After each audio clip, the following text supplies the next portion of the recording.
नमस्कार दोस्तों, आपके अपने चैनल गीता मार्गदर्शन में आपका स्वागत है।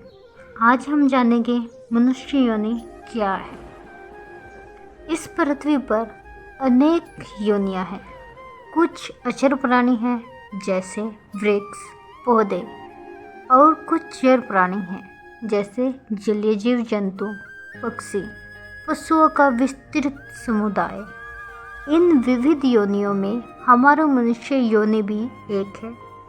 फिर भी हम सामान्य अवलोकनकर्ता भी यह स्वीकार करेगा कि हम मनुष्य में कुछ ऐसी योग्यताएं हैं जिनके कारण हम अन्य योनियों से पृथक हैं। वे विशेष गुण वास्तव में क्या है?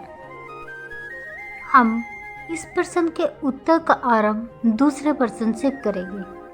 ऐसी कौन सी वस्तु है जिसके कारण जीवित शरीर या मृत शरीर में अंतर का पता चलता है?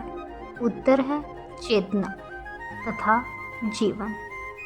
समस्त जीव शरीरों में चेतना का यह लक्षण कम या अधिक मात्रा में अवश्य पाया जाता है। यहाँ तक कि छोटे से कीटाणु में या तो सामान्य पौधे में भी चेतना के लक्षण दिखाई देते हैं, जबकि हमारी मेज कुर्सी में नहीं।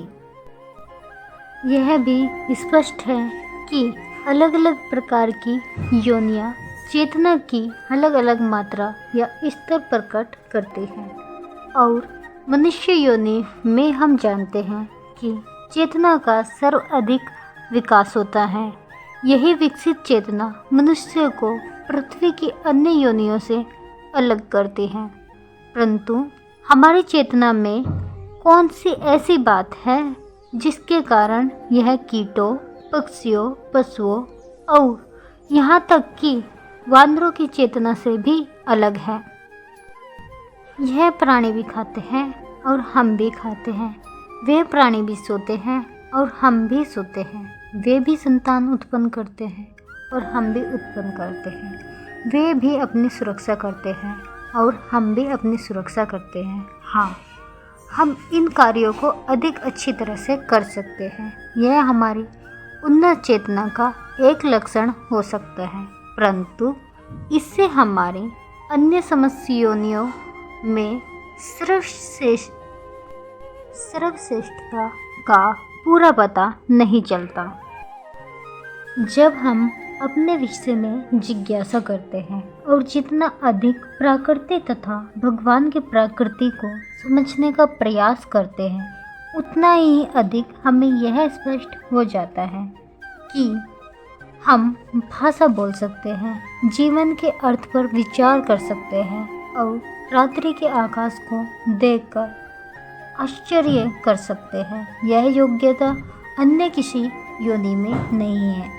इसलिए वेदों की शिक्षा है कि मनुष्य जीवन में हमें जिज्ञासा करनी चाहिए कि हम कौन हैं, यह जगत क्या है, ईश्वर कौन है और हम में, ईश्वर में तथा इस जगत में परंपरा का क्या संबंध है।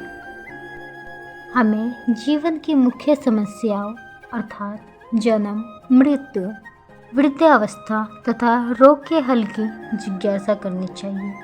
इस प्रकार के प्रश्न कुत्तों तथा बिल्ली के द्वारा नहीं किए जा सकते, परंतु ये प्रश्न वास्तविक मनुष्य के हृदय में अवश्य उठते हैं। इन सभी प्रश्नों का उत्तर हमें सिर्फ ईश्वर में ध्यान लगाने से ही मिल सकता है। प्रेम से बोलो राधे राधे।